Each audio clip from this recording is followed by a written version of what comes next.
Hi, and welcome back to Tuesdays with Tuesday. I'm Tuesday, and I write fantasy fiction under the name Mary E. Twomey. Today we're going to read Chapter 19 of my book, Taste. It is book 1 in the Tearaway series, and if you haven't seen the previous 18-chapter videos, I encourage you to go back and listen to those because this will make absolutely no sense. But if you're all up to date, get cozy and get ready. Chapter 19, Edward Scissorteeth. My heart thudded unevenly as I watched Edward Scissorteeth come charging toward me, his fangs bared. I screamed in my head, but was determined not to let my fear be known. I looked dead into the beast's eyes, trying to communicate that he did not run this show. "Don't you dare bite me," I warned the beast. "You know I don't want to hurt you, boy." Then something strange happened, as if all of this wasn't odd enough. Just before Edward lunged for me, he stopped short, as if confused. His gurgling bark was vicious at first, letting me know he was pissed I was cramping his homicidal style. "I'm telling you, if you bite me, it's going to be a short trip to the end of this stick for you. Best calm yourself down, young man." Edward dropped his growl and sneezed like a puppy several times as he sniffed the air around me. He smelled like rotting, hard-boiled eggs, so how he was getting other scents beyond that was a mystery to me. His bat wings wafted the egg stench toward me, making my eyes water and the limited oxygen I could take in even less beneficial. Edward watched me curiously, circling me as Langham reached my side in a blind panic. "Get in the hut! Are you so bent on making my life harder that you'll throw yourself to the sig bin?" "Oh, quit worrying about nothing. He's just curious. I didn't even need this stick." Vaughn sidled up beside me, unsure if he should attack or wait out the strangeness of what I'm assuming was a scary monster to their land. I exhaled a gust of gratitude that Edward stopped before the easy kill. "Here, puppy, come on, I won't hurt you." I held out my hand, not totally sure if I'd finally cracked or if I was onto something. I was used to being the strange one. While the cool kids bought their lunches with money or had moms that loved them enough to pack them a brown bag, I had a government stamp that stood out like a red beacon of poverty. In the 8th grade, I'd had exactly one pair of jeans that fit me, and I had to wear them the whole year, ignoring the looks that people give those who never change their clothing. Had someone, anyone, been cool to me, I would have dropped my bite and purred like a kitten. But they scattered. They always scattered in junior high. I was grateful I'd only had 1 year of high school to endure before I was allowed to get my GED and get the flip out of there. I kept my hand out to Edward, beckoning him forward. It was obvious he was a wounded outcast who clearly hadn't been taken care of. Langham put his body between us, growling at the monster who just wanted to sniff me out. "Get down," he ordered Edward, snapping his fingers. "They've been trained to only obey the royal family, and sometimes they can't even manage that. I don't know what luck you seem to have, but the second it runs out, this sig bin will attack you. They kill on sight.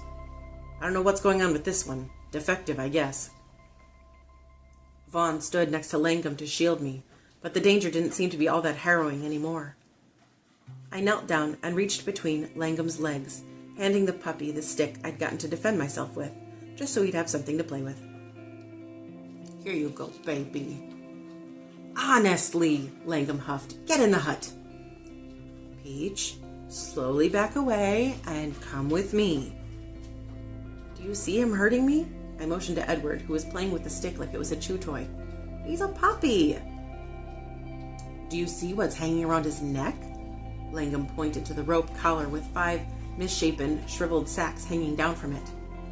"Those are hearts from Sakuna's citizens. There's a curfew here. If anyone's caught outside at this time of evening, the Sigbins have been instructed to tear out their hearts. It's my brother's way to thin the herd." "Your brother's a sick jagoff." I looked behind me and saw the entire village standing in the doorways of their huts with mouths agape. Apparently no one had ever tried being nice to poor Edward. My breath was so shallow now, I feared what might happen if I tried to stand. Vaughn reached down and placed his hand atop my shoulder.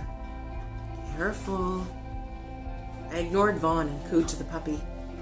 "You don't want to hurt anyone, do you?" "No." That mean old brother has you doing things you don't want to do.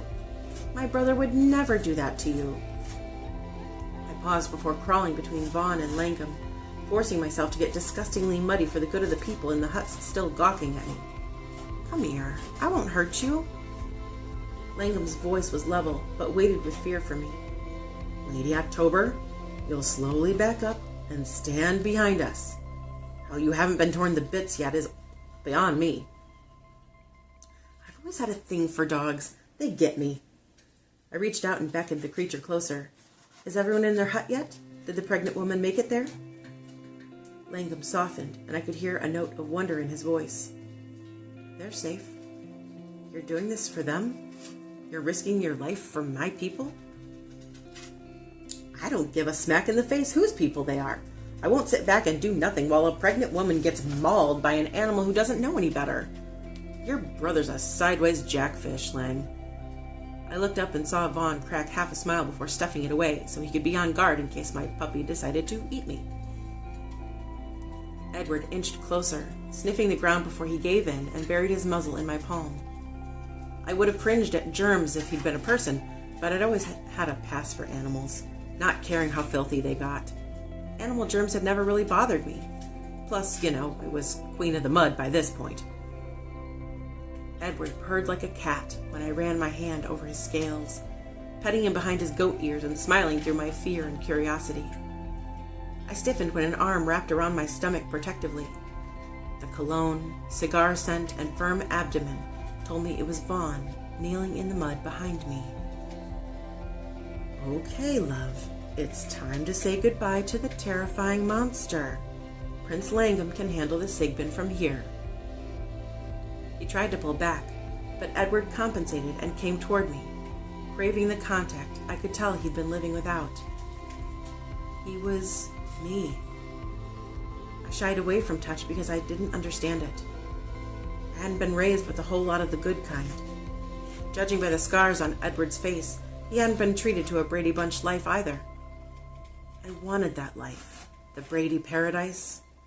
5 brothers and sisters who never left, 2 parents who loved me and ate dinner together around the dining table, and a house that never got dirty. Shoot, their lawn didn't even have dirt beneath it. It was too good a dream to be real, and wish as I might, I knew something as perfect as that would never happen for me. So I held Edward, smiling as he snuggled into my lap. He folded down his hind legs so he could lie across me, his head outstretched so I could tickle under his goat's chin. I smoothed the scales that had flecks of blood on them, wishing he'd lived a more peaceful existence with plenty of dog treats. Langham and Vaughn were watching with unconcealed fascination as Edward purred in my lap. Vaughn's arm was around my stomach still as he knelt behind me, eyes wide at the Sigbin, who was close enough to touch. I could tell he wanted to reach out, but possessed a healthier fear than I did of the beast. I reached to my right and pulled his free hand forward. With my palm guiding the back of his hand, Vaughn gently stroked Edward's scales, shocked at his daring. I can't believe we're doing this. I've only seen Sigbins in books, or the time the professor brought one into the academy to train us on their viciousness. Vaughn's left arm tightened around my waist. I know I need to get you out of here, but this is incredible. Boston and Bishop won't believe this. Who are they? The youngest of us. Twins, bound for mischief and wrestling with monsters. They'll lose their minds when they hear I got to play with a Sigbin. How come only Lang has bugs on him? Why don't the other people hear? Vaughn answered without tearing his eyes from the sweet little monster. Because he's royalty. Royals, important officials, and people like that can control bugs, but not everyone. All the citizens of Sakuna used to be able to, but since their Sagrado Stone was destroyed, some of their magic was lost. That's sad. Breath was hard to come by, but I told myself to remain calm. I knew that if I freaked out, Edward would lose his cool. I can't stay down here much longer, I whispered to Vaughn, not wanting to lose face in front of Lang. Vaughn pressed his cheek to mine to better hear me. The feel of his skin was dangerously addictive. The air is too thin for me. How are you not feeling this? His thumb traced my ribs as his chin hooked onto my shoulder. I could feel his breath on my throat and shivered. I'm not human, love. I'm duende. Let's get out of here, yeah? Yeah, okay. You see how much he loves us, right? He needs me. I sighed, wishing I could play with the puppy a little while longer. I secretly wished I could be held by the beautiful man a little while longer, and blamed my lapse in judgment on the drama of the day. You want to play fetch, Edward? Edward sat up, nuzzling my palm with his snout and snorting at Vaughn. Vaughn nudged the stick toward me, so I picked it up and threw it, grimacing at my weakened throw that only went a few yards. Turns out, oxygen is pretty important. Ugh, that's embarrassing. I swear, I throw better than that normally. I watched Edward run after the stick with his janky, disproportioned gait, excited to play instead of kill. People underestimate the importance of play. Langham waved off his flabbergasted subjects with a flick of his hand. Mind the curfew, people. The Sigbin bows to the omen, but not to any of you. Keep yourselves locked inside until the curfew lifts. They obeyed immediately, the little boy calling out blessings on me, and his mother shouting at the door tidings of fertility on my womb. I cringed as Vaughn sniggered, pinching my side and earning a jab from my elbow into his gut. The people didn't seem to despise or totally fear Langham. I'm guessing he hadn't abducted any of them yet. With the longing to look in a few of the women's eyes,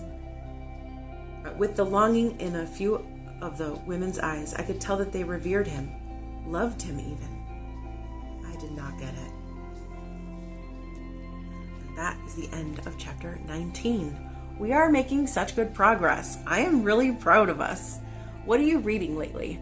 I generally read a lot of nonfiction, so right now I'm trying to make my way through all of the Bob Woodward books. But I have to break it up with something fun in between because it's very dense, and I don't hold on to historical facts as well as I would like to. So sometimes I have to re-listen to things. But that is what I'm reading right now. If you have any good book recommendations, I'm always happy to get those. Otherwise, I will see you next Tuesday where we will read the next chapter of Taste.